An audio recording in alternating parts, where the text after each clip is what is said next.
The moment the doctor told us about his diagnosis, we were still heartbroken, devastated. We actually felt hopeless. We cried together when we were in public, especially in the malls. He would find himself overwhelmed by the sensories around him. So sometimes he would just break down and cry, and I would ask him like, "Why are you crying?" Then he said, "I do not know why I'm crying." Yeah, he has no explanation. My son actually had a meltdown. He wanted to make friends, but my son was actually ignored. My son and I came home feeling like alone because all my other friends and their children, they were talking about themselves, but we felt different lah. Hi, my name is Tahirah. I'm 44 years old. I'm a homemaker and I'm a mom of 9 children, 7 of which are actually special needs.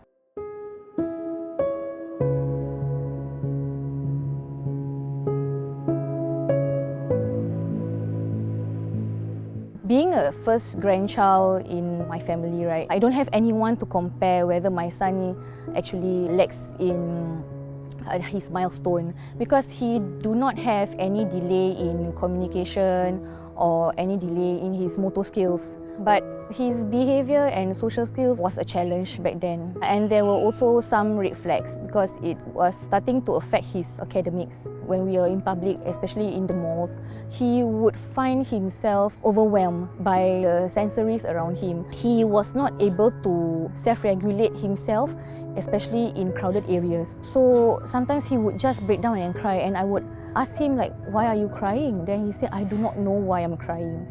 Yeah, he has no explanation. So that's why I brought him over for assessment.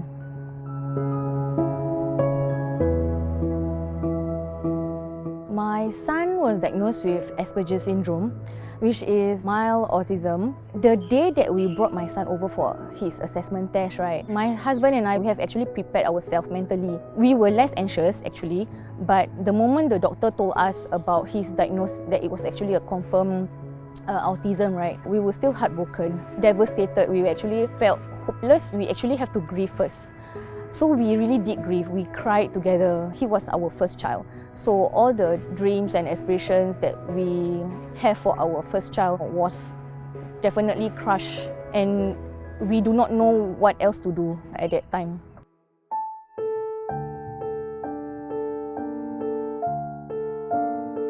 There was one time when I had picnic with a group of my friends, of my mummy friends. We went to picnic on the beach. My son actually had a meltdown. He wanted to make friends, but my son was actually ignored. Other children, they were talking and building sandcastles. My son was like hoping that someone would have reached out to him. I think it was not going well. My son went to me and then he said, I want to talk to them, but they don't want to talk to me.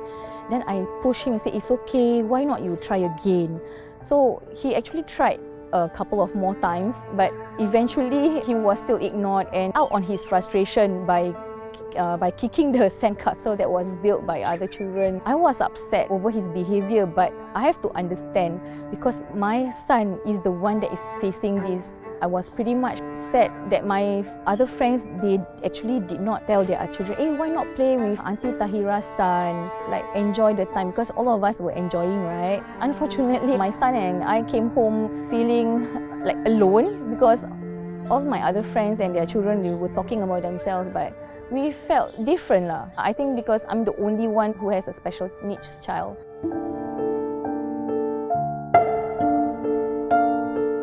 My second child, he has ADHD. Other than that, I found out that my 4th child all the way until 8 children have different types of special needs. My 4th, she also has ADHD. Then the 5th one has autism. But his type of autism is not like his older brother. While the older brother has high-functioning autism, right? His is more of a moderate autism. My twin boys and my 8th child, 3 of them actually have GDD, which is the acronym for Global Developmental Delay. Means they have at least 3 delays in developmental areas like cognitive, motor skills, speech, delayed in those areas compared to their peers.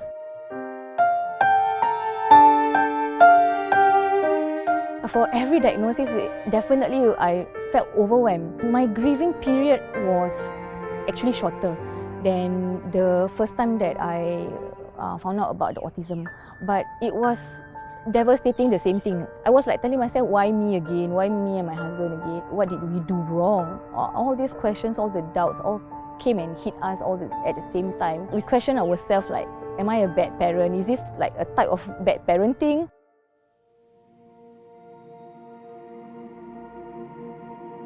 If I did not take care of myself, right? If I did not keep on continuing doing my self-care, right?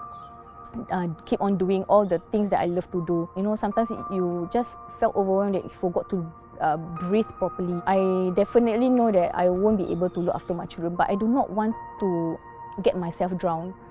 So even though it's okay for me to sometimes cry, but I need to remind myself that I need to bounce back because I have children to take care.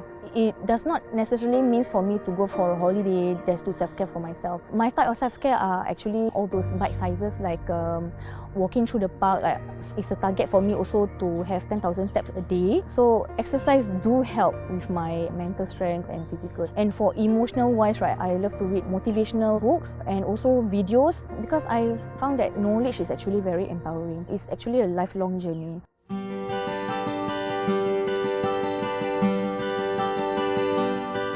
When I found out that I was pregnant with my first child, I already started reading on parenting books, and then just not normal parenting books, but also on special needs parenting.